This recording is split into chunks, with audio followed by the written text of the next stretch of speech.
With the advent of the PlayStation 2, it was time for the WWF Smackdown series to move up to the next stage. That stage would serve them for the next 10 years. This was the beginning of a new era. Did THQ and Ukes knock it out of the park? Well, not really. WWF Smackdown! Just bring it! For their first attempt at game on the PlayStation 2, on the face of things, this is a slight upgrade on the graphics of Smackdown 2. The graphical leap didn't occur until the next title in the series. With that being said, there are a few more upgrades to the system that were long overdue. Finally, wrestlers would walk out on stage and make their way to the ring rather than being green screened over their entrance video. The controls are virtually the same as they have been since the start. X is to strike, circle and direction for grapple moves, triangle to run, and square is to counter, except that the countering system doesn't seem to respond as well as you'd hope. You'll find yourself hopelessly mashing the button to no avail. Also, they threw in a new grapple state, where you can pick your opponent up off the ground, keep them in a clutch, and from there have 4 more moves to play with. Matches play out in the same fast-paced, minimal selling style that the SmackDown series was known for. However, the AI is dumb as a box of hammers. At one point I encountered 2 wrestlers about 16 feet apart, and the AI would throw punches at absolutely nothing. If that's bad, then the fact that occasionally the AI would throw punches and kicks at their own tag team partner is terrible. Thankfully, this was largely rectified the next time around. Which leads us to a set of one-offs that never really returned. The biggest one is that 8 superstars could be in the ring at the same time. This was pretty impressive, but probably never returned due to the higher quality of models in future games. But who knows?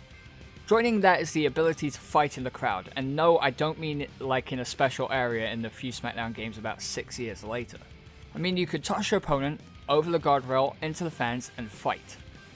The only downside is that the fans are 2D cardboard cutouts that magically move on their own as you approach them. It was horrible. Nice feature, just terrible execution. The final one-off addition, and I'm so glad this failed miserably, is the commentary system, which is legendary for all the wrong reasons. Featuring the vocal stylings of the SmackDown commentary team of the time of Michael Cole and Taz, there are no words to describe the atrocity that this actually is. Here's a few gems. Super kick! Here's the finisher! Magnificent match! What will happen next? You can feel the electricity in the air. The match is over!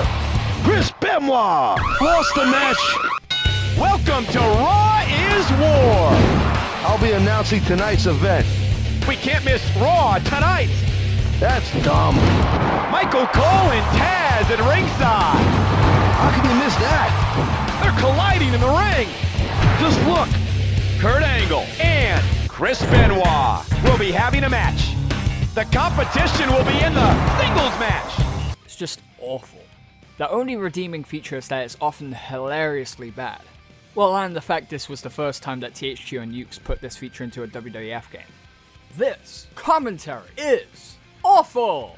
The unlockable superstars are actually mostly ECW alumni like the new effing show Jerry Lynn, the Man-Beast Rhino, Little Spike Dudley, and the Japanese Buzzsaw Tajiri. Joining them are Mick Foley, Shane and Stephanie McMahon, and Fred Durst. Yes, that Fred Durst. The douchebag that fronts Limp Bizkit. That Fred Durst. Yeah, him. The story behind that is that he reportedly wanted to be in the game or else he wouldn't allow THQ or the WWF to use Rollin for the Undertaker's entrance in the video game. It's certainly not Del Preston telling the story about how Ozzy Osbourne wouldn't go on stage unless he got a brandy glass full of brown M&Ms.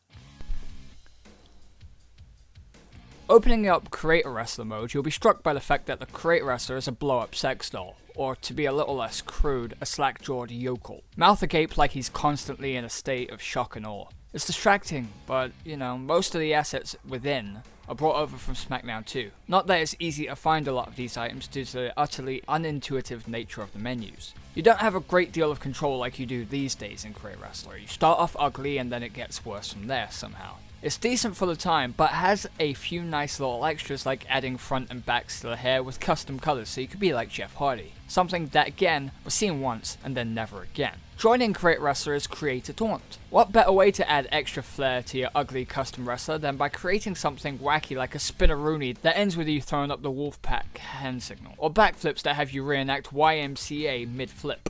Season mode is disappointing. The first 2 games in the Smackdown series featured virtually endless career modes that have their own cards, cutscenes, and champions. Season here is a roughly 40-minute exercise in boredom. For one, everything seems to go at a slow, plodding pace while providing the actual story. You can't skip text, so you're at the mercy of an unnecessarily long scene that features stilted dialogue, which happens to be somehow even worse than the in-game commentary.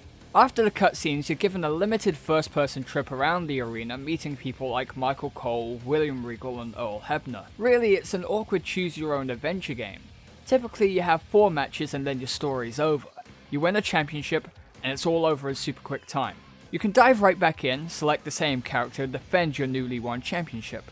Except it's not a gauntlet of championship defenses, it's just one match. One match at a time. At the end of each playthrough, you receive an unlockable, or maybe 3 depending on how long your season was. This can range from extra parts of Create Wrestler, new moves, arenas, match type, and even entrance music. Smackdown 3 is in hindsight a huge disappointment. When you wash away the novelty of being on a new system and having the ability to finally see superstars appear on stage and walk to the ring, it's not that great a game. There's very little to bring you back, especially since the next 2 games in the series are vastly superior in both looks and gameplay. I guess the only thing that could bring you back is the legend of the terrible commentary.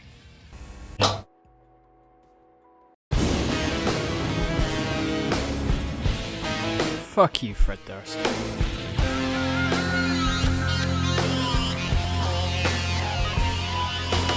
Fuck you, Fred Durst.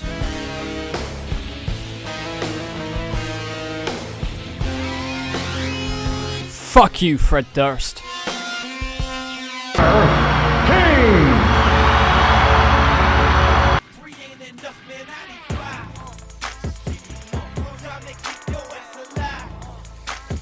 Fuck you, Fred Durst.